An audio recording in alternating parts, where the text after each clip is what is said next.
Welcome inside to the opening drive. Nick Kosko, Mike Antosiewicz here with you every Monday morning, 8 to 9 a.m.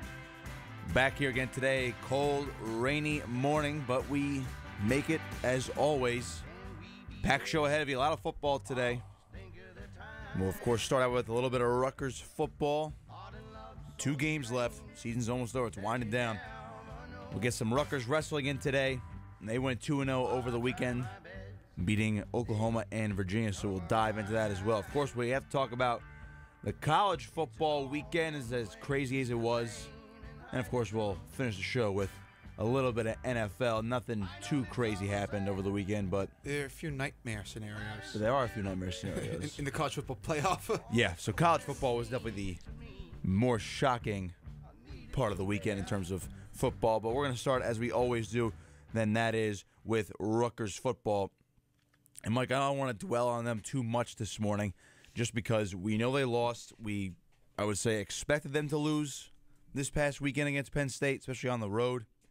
But, you know, they weren't in a situation like they were last season where there was absolutely no shot of winning. I mean, they had some opportunities that they could not take advantage of on Saturday, namely the first 2 possessions where they have the opening kickoff, and Penn State came and returned the opening kickoff because it was so high in the air. It bounced in no man's land. Saquon Barkley didn't jump on it.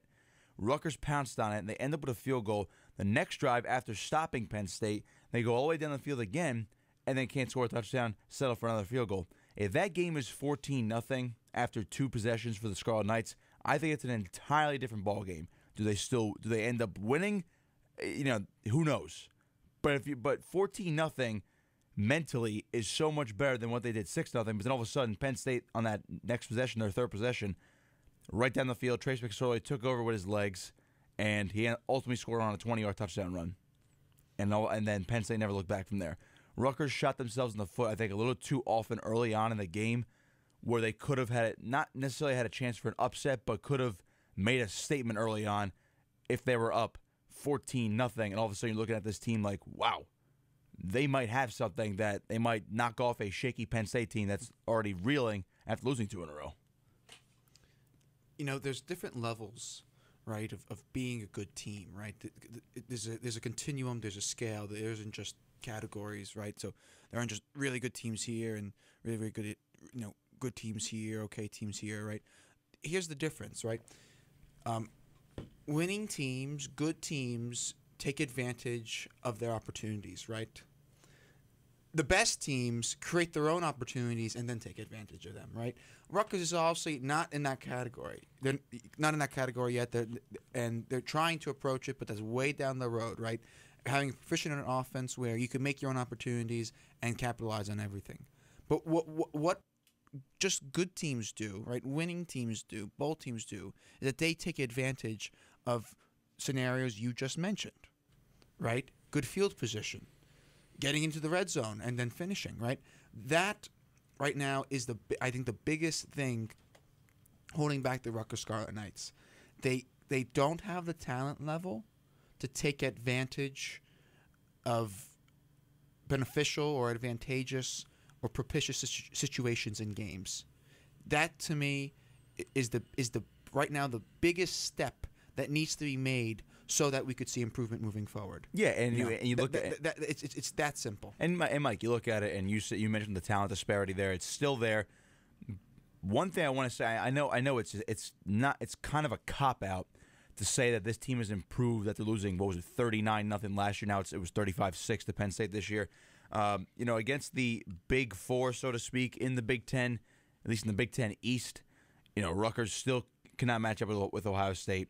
They lose 7-8-0 to Michigan last year, lose 35-14 this year, lose 39-0, 38-0, wherever the heck it was, against Penn State last year, lose 35-6 this year, and they lost, 42-0, 35-0 to Michigan State last year, and they have yet to play on this year. So the measuring stick is at least scoring points and being more competitive. Rutgers was competitive in this game, and I don't want to say that it's a vast improvement, but last year, Mike, they would have never had any opportunity against Penn State to do what they did on Saturday. You can't tell me they wouldn't even gotten past midfield last year compared to this year, where they had an opportunity, as I mentioned before, to go up by 2 touchdowns. and they took advantage of a miscue on the opening kickoff, and then they drove down the field anyway on the next drive. So in that sense, the team has improved. But one thing I'm going to leave Rutgers football here with, and we can finish up this talking point here, there's still no passing game. If Rutgers had any resemblance of a passing game, Mike, they probably beat Eastern Michigan earlier this season, which they should have anyway. They arguably, you could beat Nebraska right there. You're 6-4 with 2 games remaining, and you never know. They could be in some other games that they lost. And I know they lost to Michigan. I'm not saying they would have beat Michigan on the road or Penn State on the road, but these games would have been a lot closer. Would have been more competitive. There is no passing game, and then when the opposing team knows that none of your quarterbacks, whoever comes in, when they know you can't throw, even a mobile guy like Gio Ricchino, you're still going to leave 8 guys in the box. You're going to contain him. You're not going to let him beat you with his legs, because you know he's not going to beat you with his arm, and you're going to keep 8 guys in the box to limit him mobility-wise, and you're going to stuff the run, which Rutgers has been able to do well with this year. But once they know you're running, you're going to go 3 and out, 3 and out, 3 and out, and all of a sudden, you're down by 30 points. It's as simple as that. They're so one-dimensional. That's something they need to at least try or attempt to improve in these last 2 games, at least to get some sort of passing in that gets you over 100 yards passing in one of these games, or it's going to haunt you until next season, where you need to go back to the drawing board over the entire offseason and find your quarterback for 2018. Well, I agree with you. The passing game is something that has been extremely disappointing, and unfortunately, sorry to cut you off again, Mike, but when I was doing production and post game and all that stuff for the football game on Saturday, one of our callers came up and he said Kyle Bolin was the most atrocious quarterback he's ever seen. Now, did he become pretty bad as each game progressed? Of course, but you know what blows my mind? He started 4 games this year. Gio started 6, and I get they throw the ball a lot less now. But Bolin still leads this team in pass attempts and passing yards. Yeah, oh yeah. That's bad. With 2 less games. And he had the most, granted, it's not that much, but he had 198 for passing yards. It was either against Washington or Eastern Michigan. One of those first 2 games. It might have been against Washington, where he looked pretty good because he was a game manager. That's the largest passing output of the whole season. And that was by Kyle Bolin. He still leads his team in passing, and he started 2 less games at this point than Gio. That to me is an atrocious stat. Well, I think the caller making the statement that Bolin is the most atrocious quarterback. Yeah, he jumped the gun a little bit. He was the best quarterback at the time. He beat out Ricchino in training camp, which was my big point. Obviously, it's a superlative statement and needs to be regarded as such. Of course. But when, as you said, they're one-dimensional, and unfortunately, it becomes a self-perpetuating cycle. So you're not very good at passing the ball. So what happens? You're just going to run the ball. The teams know that. Then they force you to pass, but you can't really pass. So then, everything gets exacerbated. It's a bad cycle to get out of. It's a cycle they can't get out of. It's like they're in a washing machine, Mike, and they just can't get out. And that's understandable, right? That's just the way the game works. And it's understandable insofar as Rutgers has talent issues, right? Compared to these other teams, right? What bothers me, though, is if you look at the level of experience of the coaching staff, particularly on the offensive side of the ball, because Jerry Kill has more experience as a head coach and in football than he has, quadruple the experience as a head coach than Chris Ash does. And in terms of football, he's been in football, twice as long as Chris Ash, right? I would say so. That's a legit statement. The fact that they have been unable to find any way to periodically in games break that rhythm. Right? I understand they can't sustain it, but they haven't been able to find a way to break that rhythm once in a while in a game, right? No, not really. They haven't seems been able to elude them, yes. They haven't been able to do anything that suggests that they're even looking to find a rhythm and to establish a rhythm. There are things you could do, and I hate always bringing everything back to the world of the New York Jets, but they're my stockpile of exempla. And they're good. They're good for these comparisons, of course. Mark Sanchez's first year, the Jets had a terrible passing attack, but Braylon Edwards and him could connect on slant routes. That was the only route that Sanchez could throw. It's at least with, something. with complete accuracy. It's something. And they could go back to it. And that's like the one troubling thing to me this year is that there isn't that they couldn't even find that one thing that could eventually break they cannot. Jerome Washington is a huge body guy. You couldn't have him run 10 yards and out. 10 yards and and out, Have him run a slant route, for God's sakes. It's awful. Something like that, something so simple. You can't have Jerome. He's a big body guy. You don't even need to get him in space. All you need to do is get him. All you need to do is have him win a matchup and throw it up in the air. And he'll win it. Mike, it's that. like That man. Nick is what. It's terrible. That Nick is what is going to have me scratching my head once the season concludes and we really begin digesting it. I think we're already at that point now where we can digest it. There's only 2 games left. But I don't understand what the philosophy was at times. I understand what the motivations were, right? Mike Pavlichko comes in all the time and he explains to us, guys, they're not a very good team right now. If they throw 3 interceptions, then they're out of it. It makes sense that he's play calling so that they're in games and they don't lose. Yeah, but we're past that. We're way past that at this point. That's why I hate that point where you want to keep these games close. And it goes back to that comment that Jerry Kill made over a month ago, is that my job is to keep these games close. I still have a problem with that. Because the point is, yes, Jerry, you don't do things that's outside of your team's ability. You don't throw 50-yard bombs 3 plays in a row. We get that. Outside of your team's comfort zone. It doesn't mean, though, that you don't. That's right. It doesn't mean, though, you then don't try to expand your team's comfort zone. Exactly. Because that's the problem I have with that. The team's facet of pass plays and schemes has not expanded over the course of the season. No, it really hasn't. That's the biggest issue. That's a huge issue. Mike, and I get that Rutgers does not have a quarterback. Jonathan Lewis is not ready right now. If he is going to be the guy, they're getting this other kid. What, Sikowski? Yeah, I mean, he seems like he is a good prospect. He's probably better than Jonathan Lewis. You never know. To me, just from watching his tape a little bit and just from stuff I've read, his footwork might be a little off. But the guy's a high school senior. I don't think he might be in the competition next year. He might not start next year. It's probably going to be Rashino or Lewis next year. The whole, I'll end it with this here. The point on the Rutgers offense that Jerry Kill has to focus on is the quarterback. Jerry Kill's offense, I believe, can be a good one when you have the passing game in there and it works right, or it works well. Excuse me. Jerry Kill's offensive philosophy is to grind out the defense with a great running attack and then hit them really hard with the passing attack. Whether it's a quick passing attack. It's almost similar to Drew Maringer's offense last year, except it actually would work, but there's still no quarterback. That is the issue they need to fix over the offseason. They need to find their quarterback, whether it's developing Rashino and Lewis to a point where, okay, now they can actually beat you with their arm down, or you look at this new kid, Sikowski, and say, can he start as an 18, 19-year-old true freshman? You never know. This is what they need to do. They need to... The offense came up without a quarterback, Mike. We know they have a running game. They have a running game. Next year, they should redshirt both Lewis and Sikowski. You can't redshirt Lewis now. He already is in football. You can only redshirt as a freshman. Oh, that's true. So I'm thinking of wrestling. It's all good. No, what they should do, they probably should, in my opinion. Listen, I think Rashino should start next year. Yeah, and then after that, Lewis will be backup. And then but he better be developed and ready to go in case Rashino starts screwing up or just cannot get it done. And then Sikowski should be redshirted right away. And then after that, you have an open competition between Sikowski and Lewis. Yeah, at that point, we'll move forward. All right, let's step aside, take a quick break. On the other side, we will have some Rutgers wrestling recap for you. They went 2-0 over the weekend, and Mike and I are excited as we are getting closer to that date, Mike. It's less than a month out now for the Rutgers RAC home opener for the Big Ten.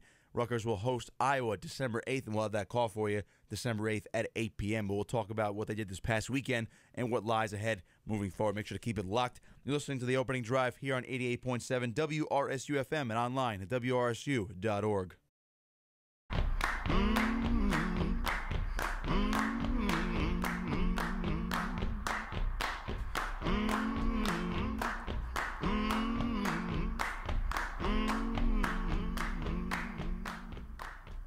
Welcome back inside to The Opening Drive. Nick Kosko, Mike Antosiewicz, as always. Would you have it any other way, folks, on your Monday morning drive, Monday morning commute? I don't think you have it any other way. All right, we'll talk a little bit about Rutgers wrestling. Well, They could not be commuting and having a day off. They would prefer that than I think listening to us. But hey, maybe they prefer to have a day off and listen to us anyway. How about that? Yes. Yeah, perhaps. All right, we're getting into a little bit of Rutgers wrestling here this morning as they swept their tri-meet over the weekend on the Journeyman Northeast Duels up in Clifton, New York. Mike, that was in a high school gym. Did you see that? That's something. I saw. That's something. So Rutgers takes out number 19 Oklahoma. So Rutgers is ranked number 12 in the top 25. Took out Oklahoma, who ranked number 19, 22-9. That's a pretty decisive victory for the Scarlet Knights over Oklahoma. They usually always wrestle really close. And then Rutgers took out Virginia, 21-9. So it was a good weekend. It was a good weekend for the Scarlet Knights, I'd have to say. Richie Lewis did not wrestle. Which makes sense. Yes, he was wrestling free. He's getting ready to wrestle in the freestyle tournament, which is the world tournament, the U23 world tournament, which he won the team trials first place the other month. He'll be out in Poland, and he's right around 165 right now. So that's why they didn't make him cut weight for this tri-meet over the weekend.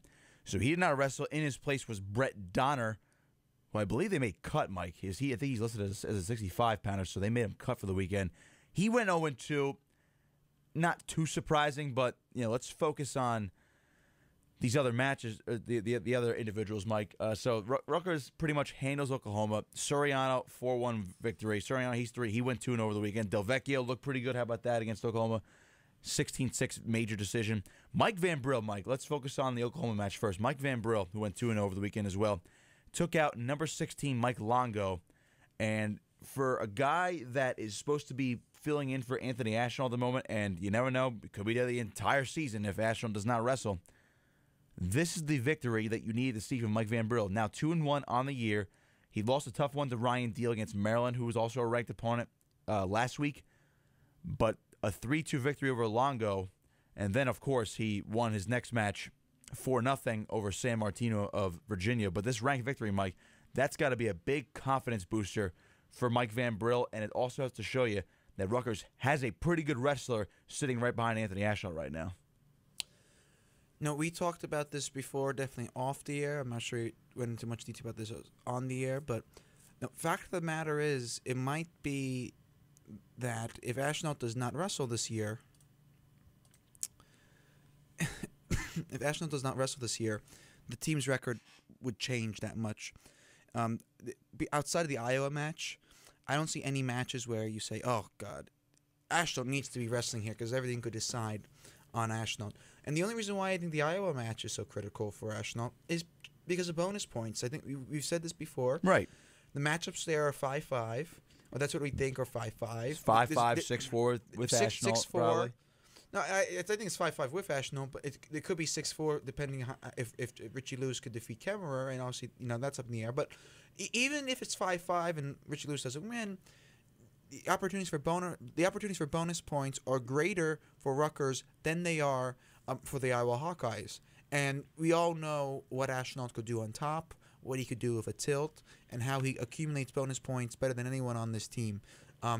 As of now, let's see what Nick Soriano does. Although he doesn't seem to be very much a bonus point wrestler, he's very much take him down, stand him up, take him down, stand him up. He was close to a major decision in the second match. He won 8-1 over Louis Hayes, who was number 18 in the country. So, I mean, that's Nick Soriano taking out a top 20 wrestler and destroying him. I mean, I know, 7 points, it's still a regular decision, but he handled him the entire match. And the first match, I guess, maybe it was just he was just trying different things, but there wasn't too much to that 4-1 victory other than he controlled the match and won.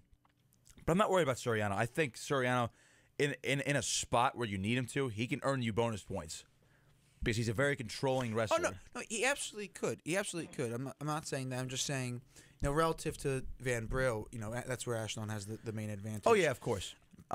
Moving down the list, Mike, against Oklahoma, Elizar DeLuca, who was a transfer from Colorado State, redshirted last year. People forget, this kid was a NCAA qualifier back in 2016. Sat out last year. He's the guy at 49 this year after the graduation of Kenny Theobald. He went 2-0, and he had a big victory against Oklahoma as well. Number 14, Davion Jeffries, he beat him 8-2, and that was a convincing victory over a ranked opponent. I mean, you could possibly see Van Brill or DeLuca ranked in the top 20 of Intermet, I would put my money on DeLuca because now he's 3-0, and he had a good weekend. I mean, he wins that one, and then he beats Sam Krivis 9-3 against Virginia.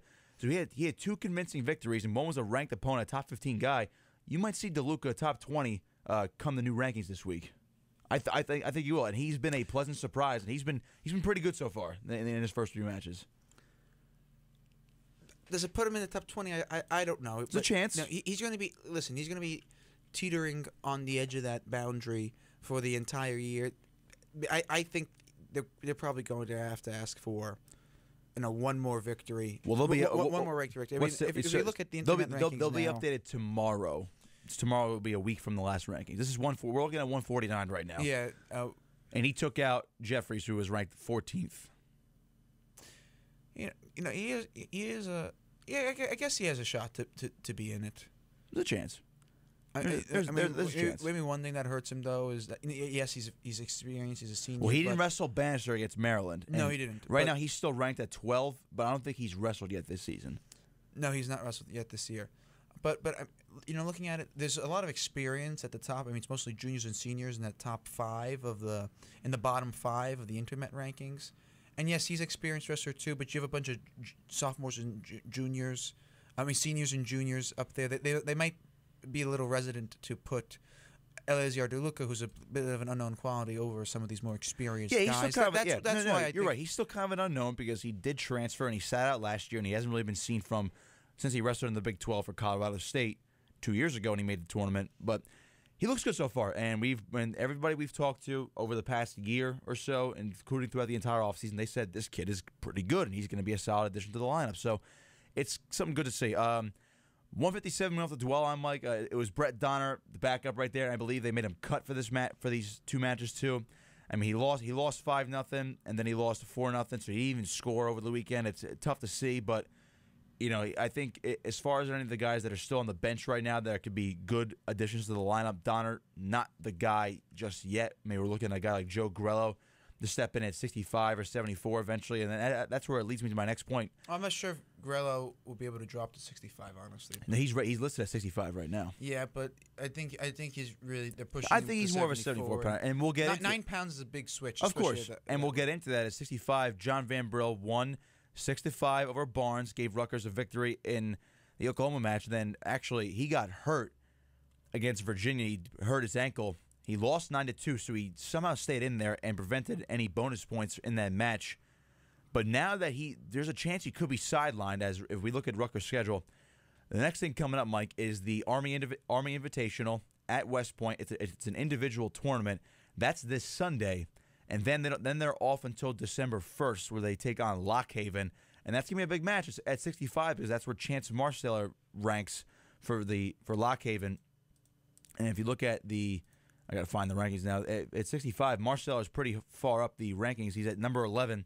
That's a big match for the Scarlet Knights, and it remains to be seen how long Van Brill's going to be sidelined for. But if he's out, you have to see who you're going to put there. You could put Grello there. You could make Donner go back to 65. Willie Scott's now 74.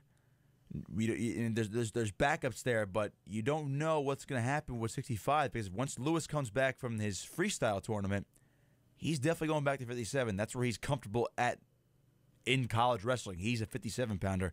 It's going to be interesting to see what they do with 65 moving forward if Van Brill's out for a substantial amount of time. He looked pretty hurt in the match, but he hung in there, though. Yeah, I mean, I don't think he's going to be out for months, but I'm saying he could miss this weekend and maybe the dual meet against Lock Haven next month. That's pretty much it in my mind. He could be out this weekend, but the fact that he finished, I know he lost. It's a good sign. It's a good sign. It was not even something that was on my horizon this morning. To be completely frank with you, I knew he was injured, but once I saw that he finished the match, I don't think there's anything. Really, it made you feel a little bit better. It did. There's really nothing to start worrying about. There's one place in this lineup that we should be worrying about. Yeah, and that's 174. That's where I was going to go to next because Jordan Pagano is now 0-3 on the season.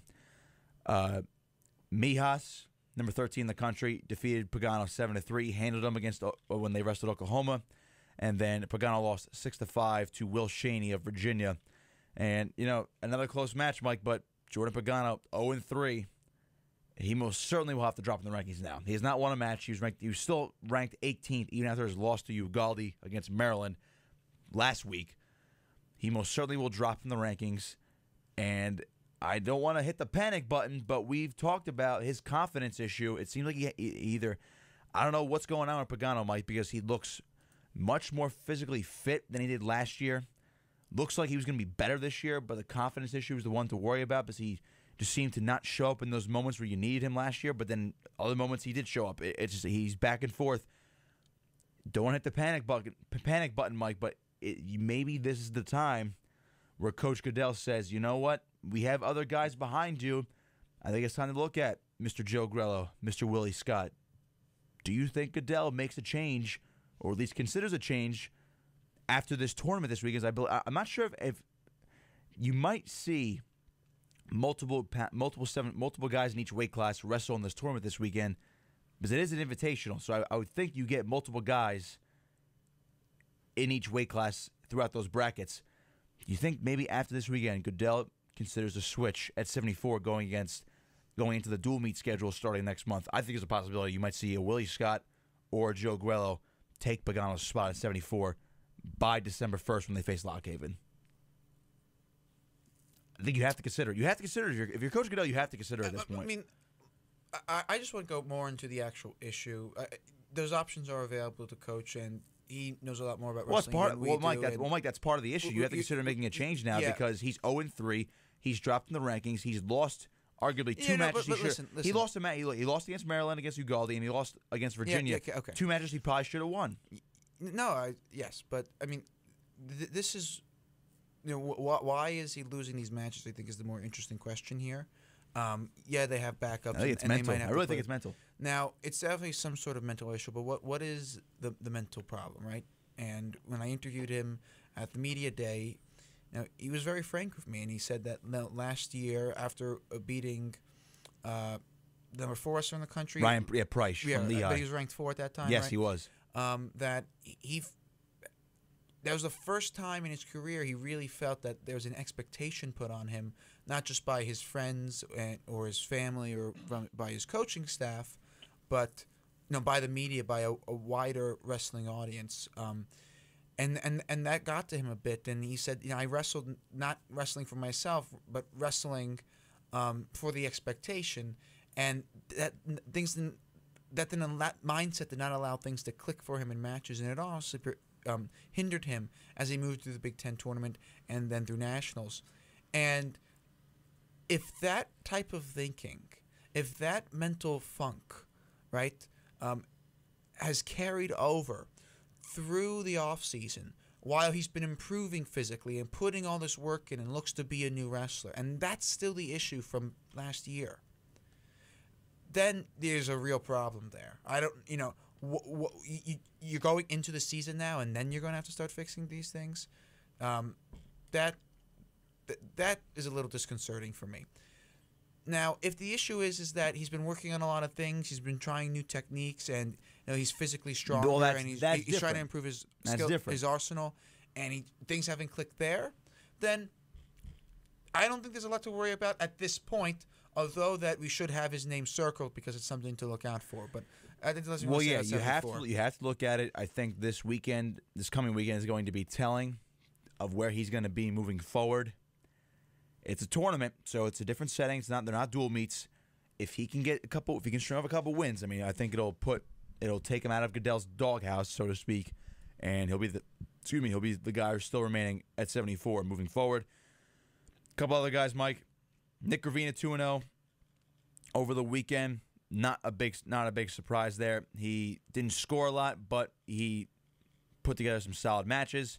Kevin Mulligan split over the weekend, lost 3-0 to Andrew Dixon of Oklahoma, but then he defeated Jay Elio from Virginia, won 5-0. He looked good. Mulligan's 2-1 on the year. I think that's where we probably could have expected him. Will he crack the top 20 at one point this year? Excuse me. It's possible. You never know. But you have to see what he does against Big Ten foes, and I would like to see what he does this weekend over at Army in this tournament. We'll see where he can be and how far he can now go. now that we've seen him in action a couple times, he looks pretty solid. He seems to be right there. I mean, he had a dominating match last week. It seems like when he wins, he's going to really control a match. Doesn't allow guys to score much, but when he loses, they're going to be tight matches, so he'll be in these matches. That's the type of wrestler he is. He's a solid wrestler. He can stay in a lot of matches. He'll be competitive. I don't really see him getting blown out by anybody, maybe aside from Colin Moore from Ohio State, but I digress. Kevin Mulligan looks pretty solid to me. Razan Gross, how about him, Mike? We're getting back on the Gross bandwagon. At least I am. He was 2-0. Yeah. He looked. I mean, all right. So he beat Conor Webb of Oklahoma. He won based on his riding time, which is good. You like to see that. That means Gross is getting better on top. He won 2-1 based on riding time, and then his second match won 5-2 over Tyler Love of Virginia. That's what you like to see. You want Gross to get these wins early on. He's now 2-1.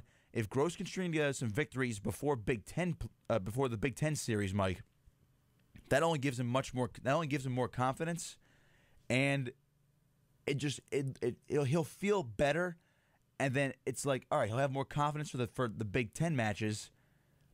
And I think we're starting to see a new Razan Gross, a more improved Razan Gross. I think we even saw it against Maryland. He had a tough match against Hamida, who's ranked top 10, I think almost top 10 at this point. He hung in there with them, and now he's trying to get 2 victories. I think that's what you need to see from Razan Gross, especially at a heavyweight weight class which is stacked in the Big Ten.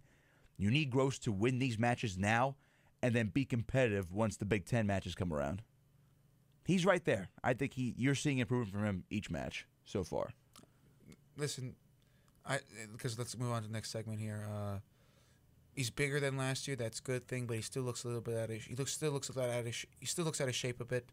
And he talked about his speed a lot in the preseason. He does not look faster as of now. He looks a little bit better. Does not look faster yet. So there's things that he needs to figure out. We still have a long way to go. It's only 3 matches into the year. I'm not putting anything. I'm putting no carpet for the horse. I'm still gonna say he looks improved. I think he's a better wrestler. Still remains to be seen. We're only 3 matches in, but to me, he looks better. All right, we'll step aside. We'll take another quick break. On the other side, we'll talk some college football. It was a crazy weekend. And then those top 4 rankings are going to be completely shaken up. So we will discuss and we will make our picks for tomorrow night's rankings reveal for the next week. Make sure to keep it locked. You're listening to The Opening Drive here on 88.7 WRSU FM and online at WRSU.org.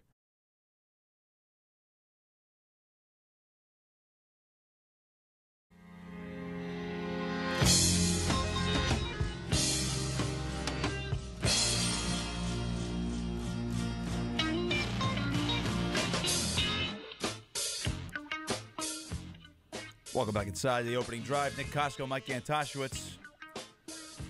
8:36. Take you up to around 9 o'clock. Talking a little college football now. As we're getting closer to the end of the season, almost time for conference championships and bowl games. And Mike, we had a crazy weekend. Some big shakeups. And we're going to run down some scores for you. And we'll get into what we think are going to be the new top 4 for the college football playoff rankings. So, Mike, let's start by running down some of these scores. It started Friday night. Number 9, Washington, who still had an outside shot, I would say, at the playoff. They won the Pac-12 and ran the table. They lost to Stanford on the road, 30-22. Washington now 8-2. I can't see a Pac-12 team getting in now. Then Saturday, this is where it all went crazy. Number 1, Georgia at number 10, Auburn. Number 1, Georgia was 9-0, and they got destroyed by Auburn, 40-17. Down goes Georgia. Playoff hopes might have left 2. Remains to be seen, but they took a huge hit right there. They're going to move out of the top 4 as they got blown out. Alabama won a tight one at Mississippi State, 31-24. They're now 10-0. And they'll likely will be the new number 1 team in the country. Clemson escaped Florida State at home, 31-14. So Clemson 9-1. They were number 4 coming into this week.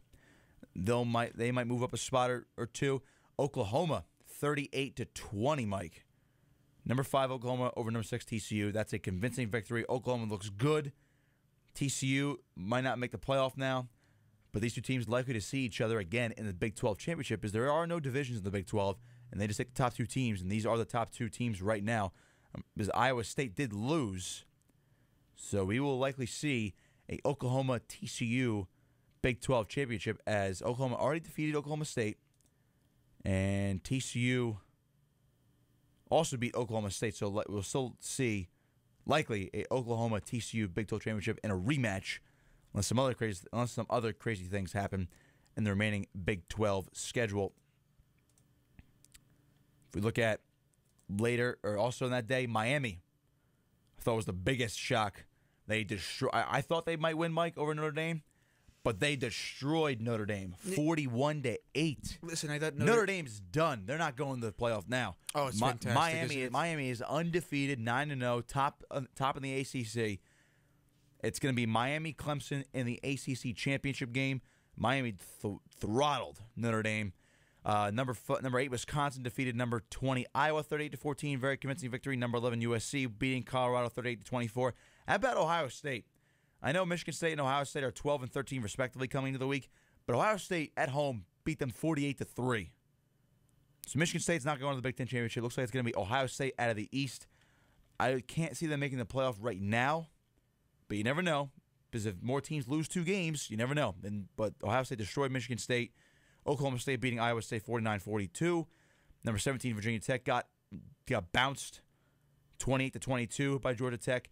And let's take a look at number 18 UCF in the group of 5, AAC 49-24. They're 9-0. They beat UConn. You never know. They'll still get a good bowl game if they finish undefeated. But all right, Mike. After all these results, let's take a look at the playoffs. Coming into the week, number 1 Georgia, number 2 Bama, number 3 Notre Dame, number 4 Clemson, number 5 Oklahoma, number 6 TCU, number 7 Miami, and number 8 Wisconsin. Those are your top 8 teams. That is going to change, my friend. And I'm looking at the college football playoff rankings, or what they're going to come out tomorrow. I'm looking at the AP Top 25 right now for this week. Number 1 Alabama, number 2 Miami, number 3 Oklahoma, number 4 Clemson, 5 Wisconsin, 6 Auburn, 7 Georgia, 8 Ohio State.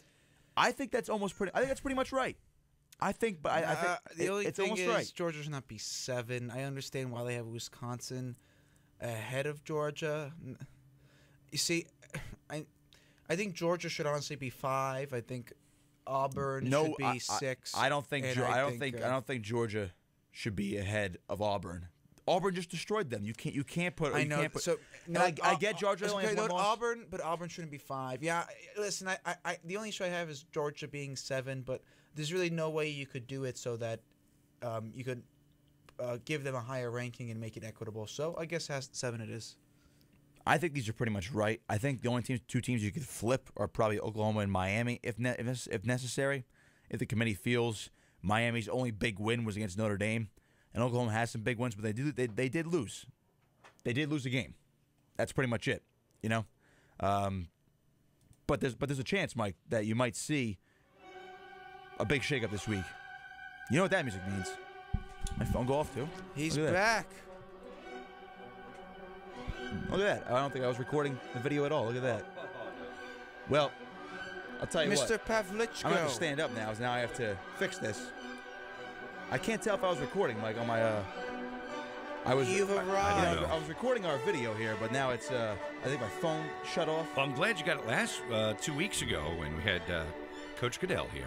Well, he was off camera, so I didn't put him on. I didn't put him on. You had my ugly mug in the back of the room, just smiling. Well, no, I wouldn't say that. You're not ugly, Mike. Look at this. Won't stay up. Yeah, you might have that problem. Not just with a microphone. Say something funny, Mike. Say something funny. Wasn't funny, Mike. No, I'm kidding. Listen. Yeah, what a weekend. I mean, what a few weeks it's been in college football, and particularly the Big Ten. The Big Ten just beats each other up. I can't. They do. You know, I would say the Big Ten has no chance to get to the playoff now unless it's Wisconsin, or a bunch of teams just keep losing. Yeah, I mean, Wisconsin's the only shot at this point. And they keep winning. Now, it's first 10-0 start in school history. I think if they win out and they're undefeated, they have to get in. But I think this year is going to be the year that convinces them to expand to at least 6 games. I understand why not 8. 6 teams? 6 teams, excuse me, not 8. Because this is a scenario right now where Georgia beats Bama in the SEC championship, so then Bama has 1 loss, and they're not champions. Clemson beats Miami, so then Miami has 1 loss, and they're not ACC champions. Oklahoma, let's say, wins out their Big 12 champion, so then you have to put them in. And then Wisconsin wins out, right? So then you would probably have Oklahoma, Wisconsin, Georgia, and Clemson, and you would leave out Alabama and Miami. That's if they lose the championship games, you're saying? Yeah, if Bama loses the championship game. Well, and I think Georgia might get in then. Yeah, that's what I just said in my scenario. Bama loses to Georgia. I've always said the more teams. I've always said how could you leave Bama? I'm sorry, Mike, but how could you leave Bama, especially Bama? How could you leave Bama out? I've always said the more teams that you have in, the less of an argument that last team out has to get in. Yeah, that's the bottom line. Yeah, when you have two, you have a team who could say, "Well, we may belong in that top 3," but when you have 6, does Team 7 really legitimately have a claim to a chance to win a national title? And the 7th team has less of a claim to having a shot at a national title than the 3rd team does. Yeah, no, I agree with that. I've always been for expanding it. It's very 6 or 8. It's very tough to warrant expansion. I mean, the problem with expansion is, I think they will expand eventually.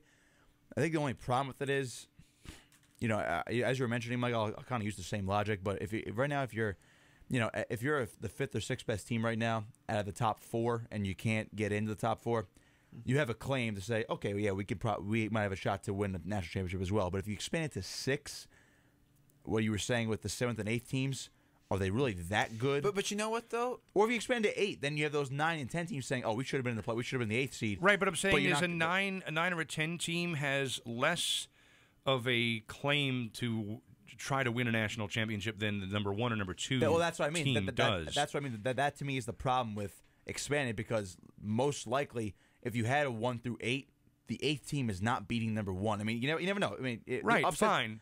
But I think you need it for years when it is even, when there is more parity. Some years is a clear 1 and 2. Some years is not. And I think you need it for some of those years. This is, and listen, it's not contrary to what I've said about other things, because, for example, high school football playoffs, I hate the fact that under 500 teams get in the playoffs. I know Rutgers could get in a bowl game with 5 wins. I'm not particularly a fan. Very unlikely now. I'm not particularly a fan of that. Well, why unlikely now? Just because I think at this point I haven't looked at the numbers. I personally was not doing the math, but from what our NJ.com guys were writing, 5 wins this year will probably not get them in, because there are other 5 wins.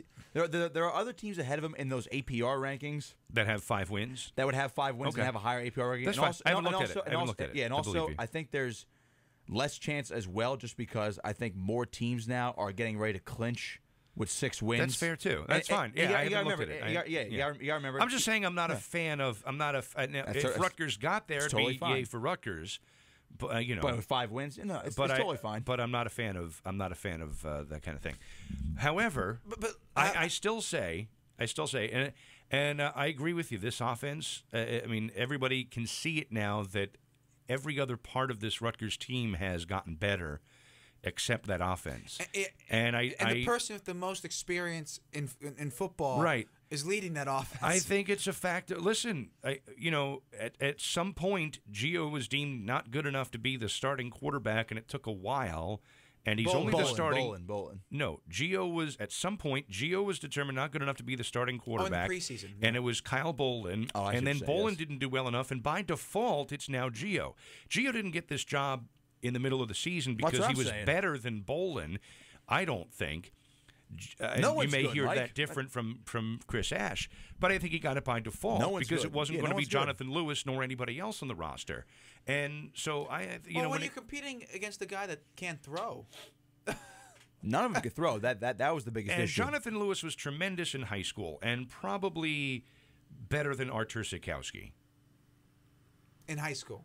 Yeah, and I've seen Sikowski play. I saw Lewis a little bit when St. Peter's Prep was at Rutgers last year to play. They played Lincoln, and that wasn't really great competition. But I think that Jonathan Lewis is probably better than Sitkowski. Hard to tell with Sitkowski because he played on an Old Ridge team that ran the triple option, even with him there. And for a guy who can throw, he's playing at IMG now. He's playing at IMG now. I haven't seen him play at IMG. It's more tailored to his skills. But he can throw the football. He can throw. He can sling. throw the football. He's Footwork- very accurate. I know footwork's a little- footwork has footwork's been a an little issue weird. with him. A little weird. I don't know why. I can only surmise that Jonathan Lewis is also to some degree injured, which is from what we've heard. The high ankle sprain. I know he was cleared. They said he's fully healthy. They say he's healthy now. But Mike, the issue there's is some reason he's not playing more. because there's no reason to You've play. already burned his red shirt. I know, but there's still no reason to play him. As they're still trying to win football games here. He does not give you a chance to win. Well, that's what I'm saying. He's clearly right now at this point, according to the coaching staff, not better than Gio, not a better option. Not saying he's not better. He's not a better option. This is exactly my point, Mike. If he was good enough to go in there and help him win a football game, they would put him in there. But the fact is, he's not. He can't throw. They know when he comes in, he's going to hand it off or he's going to keep it. And what do you think? What do you think the rest of the offense is doing that anyway? No quarterback on this roster can throw. You might as well have Janarian Grant throw, and even he has been a vast disappointment because of injuries. And the fact remains, Janarian Grant is also not that good. They also have receivers who can't get open. There's a lot of problems. There's a lot of problems. It's a lot of different personnel. It's quarterbacks can't throw, receivers can't get open, and the play calling is still atrocious. To get these guys in space or to get these guys in their best positions. Yeah, again, you could make it's all three of those things combined together, and when they all come together, that's why the offense looks atrocious when they're not running the ball. Because believe me, if I had the answer, I wouldn't be sitting here with you guys. I'd be in Chris Ash's office right now. Oh, so would I. I mean, many of us had the answer. Mike, I think I'm They're right. Just not that good. No, Mike. Sometimes it just comes down to they're just. Mike, not I think I'm that right, good. but I could be totally wrong as to why their offense is so inept in the passing game. But I think I'm right. What? That they can't throw. Well, yeah. They can't get open, and the play calling is still so bad. They don't tailor to their offense's skill. They have skill guys who are pretty like Bo Melton's a deep threat. Let him go. Let him loose. Is he? He is a deep threat. threat. Is he though yet? He's one of the fastest guys. You see how open? Because you're fast doesn't mean. But is you're he a deep skilled? threat. Can he get open? Do you see how open he was last week against Maryland? I get this is Penn State, but and I get that was Maryland. But you see how open he was? It was a miscommunication on the route and the deep throw. Play. Okay, well then then that's not play calling. That's a miscommunication of the players. It's a lack of ability to execute. Mike, again, it's a combination of all these things. And when's the last time you saw them try a deep ball besides that play? They don't do it.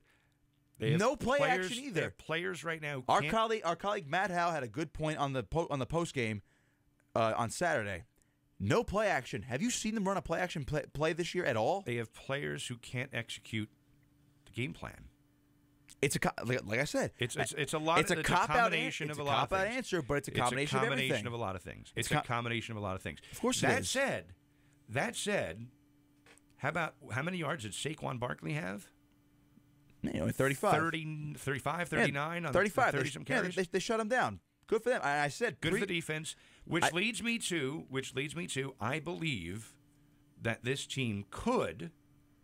I'm not saying they will. This team could make a bowl game at 6-6. They have to win 2 in a row. I think it's. I believe they can beat Indiana. Out of the question. I believe they can beat Indiana. They should beat Indiana. And I believe that they could. I don't know that they will. I believe that they could beat Michigan State. Put yourself in this situation though for a second, okay? Put yourself in this situation. You have 2 wins last. You just put yourself in the mindset of this team. You have 2 wins last year. Right. That team went through an awful, awful, awful, awful season. They come back this year. They have a lot of disappointment in the early year. They played Washington close, but not close enough. Eastern Michigan, it's a game they should have had. If they play that Eastern Michigan game, they play that Eastern Michigan game tomorrow, I think Rutgers wins that game. Now you go through the season. Now you win 3 of 4 at one point, and you're coming up, and you go and you beat Indiana on the road, and you got 5 wins, and you're coming home against Michigan State. I think you got a good chance. Might be 40, 30, maybe 30%. But you got a chance to win that game. But put yourself in that situation. I'm not going to disagree with you. It's at home. Michigan State, was feeling good for a little while. They got blown out by Ohio State. Would you say 30% chance to win? If you give them 30. That's what ESPN thinks. Is it really? Matchup prediction. Really? Exactly 70-30. I made the point on the air on the other station this weekend, and my board op, who I was describing this to, kept shaking his head, and I said, "Listen, you give me a 25% chance to win that game, I'm taking. That's still a chance to win that game. They have a chance to win that game like they didn't have a chance to beat Ohio State, basically. Oh, absolutely. Well, they had no shot. Okay? They had no so shot. they had no shot there. They have a chance to beat Michigan State. And listen, how many times in baseball, what do you want to be doing? You want to play meaningful games in September and October. And right now, as long as they Rutgers, win, as long as they beat Indiana, it's a meaningful game. Right now, Rutgers is if they win this weekend, they're playing a meaningful game after Thanksgiving, Yes, and you could that not is have what you want. imagined that. You could not have imagined that the last week of last November. You could not have imagined that Rutgers would be playing a meaningful game against Michigan State. I disagree with And you after- because and after I Eastern said yes, Michigan- they would. And after Eastern Michigan, so some people I like thought they could. I didn't know if they'd be in this position. And or after not. Eastern Michigan, there were people like myself that thought that there might even be The a world team was to caving in. coach. Right. Right. There might With all even the be a injuries team and to- everything I mean, like I that, thought yeah. everything was going So- to I thought my prediction was going out the window. I said 4 to 6 wins this year before the season started. I said they would win between 4 and 6 games. They have won 4, but I thought they would beat Eastern Michigan as well. I thought they would beat Eastern Michigan. Yeah, I thought 6 wins was possible for this team. Yeah. If they beat Eastern Michigan, I said they would beat Eastern Michigan, Morgan State, Purdue, Illinois, Maryland, Indiana. If they were going to win 6 games, and they could do, they I could- mean, shoot, Nebraska even is a game they could have won. they should have. They should have beat Nebraska.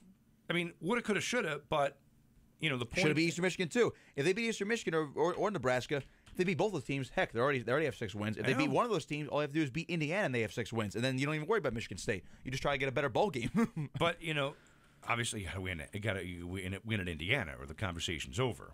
Well, yeah, But exactly. I think if you win, it's like the old saying. Like, Well, I the think last game will still be meaningful. It's like when it's like Senior when, day It's, on it's the like last when game. it's like when a baseball team is down 3-2, and you go, if they win Game 6, I think you win the series, and you go, well, of course, obviously, if you lose Game 6, you're out. But I think it's that momentum. It'll help. I think if you win this game at Indiana, I think you get the momentum. You're coming home. Okay, hopefully the crowd will be insane for that game. Well, that's going to be tough. It is the Thanksgiving weekend. Usually the students don't really show up for that game. Yeah. It's going to be tough. Well, you know what? Get your butt here. I'm hoping so. Well, I'll how be about there. the I'll rest? be there. How about the rest of the I'll fans? be there. How about the rest of the fans? Yeah, no. How about all the fans who jumped off the bandwagon? I will say it was a poor showing last week against Maryland. I mean, I get the Yankee Stadium. I'm disappointed by fans and by the students and non-students alike. So you're an equal Get out there. opportunity disappointed. Absolutely. Get out there and support the team. I'll be there. I'll be there for that final game. So they already got for that matchup the 30% chance. How far ahead did they go all year? Interesting. Oh, All right. Sorry, this is Michigan State schedule. What did they give? What did they give Rutgers for Indiana? Well, let's take a look at that. This is ESPN's matchup predictor according to their FPI rankings. They give Rutgers less of a chance to beat Indiana on the road than they do beat Michigan State at home. That's weird. Indiana has talent. They have just not been able to win a conference game this year until they struggled against Illinois last week and won. I talked about this on the air this weekend too. I'm not a gambler. I go to Monmouth Park once in a while, but I'm not a sports gambler. I don't really pay much attention to the lines, other than for talking about the games on the air. But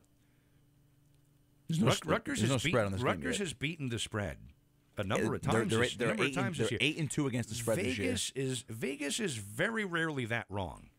How often is Vegas off by that much on a particular team? Well, if you're a betting man, bet Rutgers. They're 8-2 against the spread. You have an 80% chance of winning. But am I right? Am I right? No, that's very true. Usually they're right on. That's why they're the Vegas odds makers, because the house doesn't lose. No, that's actually a very fair point. I wonder how many teams are. I wonder how many underdogs have an 800 winning percentage against the spread this year. I don't think many. Rutgers That might would be be the only interesting. team. I wonder how you could. That would take a lot of time. All to right. Well, look that up. granted, this next game on the road for the Scarlet Knights, it's on the road. Indiana, like I said, it's still a decent team, even though they're 1-6 in the conference. They got destroyed by Penn State, fine, and they got pretty much handled by Ohio State in that Week 1 game. Against Michigan, they only lost by 7. Lost a close one to Michigan State on the road by 8. Got edged out by Maryland by 3. Destroyed by Wisconsin, and they beat out Illinois. They're in games. This is not going to be. This is not a cakewalk for the Scarlet Knights. It's pretty comparable to what Rutgers has done. Indiana played Michigan closer. But Rutgers beat also, Maryland. Of course, Rutgers beat Maryland. Rutgers beat Illinois. Yeah. Rutgers has yet to play Michigan State, so we'll see. And Indiana has yet to play Purdue. Final game of the year. It'll be interesting. there's a chance. Who's going to Indiana this weekend? Sean and Jake. Okay. So we'll have that for you, of course, at Noon noon game. Here on 88.7 WRSU FM and also WRSU.org, or download the app. I'll be listening to you guys, and then I'll be watching another football game in Piscataway this weekend. Is that Which right? game is that? Chiefs just crushed Piscataway? Bayonne, high school. This Yeah. is the semifinals this weekend? They got Bridgewater this weekend. It's gonna be a big Bridgewater, game. by the Big way, game. alma mater of Justin Davidovich. There you go. Or Davidovic, or however. I can't remember how we said it last year. Is it Davidovich? I don't think it's Davidovich. I think it's Davidovic or Davidovich. It probably is Davidovich, but he pronounces it. I think I say it differently every time. Yes, I I call think out his everybody name. says. I've heard Chris Ash say it differently than I believe what's in the guy. So who knows? Well, But he was excellent. Mike, he was excellent at Bridgewater. Well, Mike, I always thought it was Damon Mitchell because that's how they said it back when I was in high school. Now apparently it's Damon Mitchell. Yeah. Well, But who knows? guys change him. Remember Jason Worlds, the Steelers? Yeah. He was Jason Adjepong in high school. That's which serious? I guess was his Interesting. was like another name or something. And when they talked about this guy in the pros, went to Carteret. I says, who the heck was he? I would remember that name, Jason World. It was Jason Adjepong. There you So go. there you go. Good show, guys. We have an exciting week ahead. Thanks, Thank Mike. you. We have an exciting week ahead of us. Rutgers football at Indiana. Rutgers wrestling will resume this weekend at Army for a tournament. See how they do. You never know. Rutgers could win 2 more games in a row and make a bowl game, and we'll go bowling. That'd be pretty exciting. All right, I'll do it for us today. For Mike Antosiewicz, special guest Mike Pavlichko, I am Nick Kosko saying so long. Make sure to tune in next Monday, same time, 8 to 9 a.m. Recap some more Rutgers, some college football. Get into the NFL next week, as my Eagles will resume action next week, so we'll definitely get into the NFL next week. Make sure to keep it locked for further programming here on this very station, 88.7 WRSU FM. You were listening to the opening drive here on 88.7 WRSU FM and online at WRSU.org.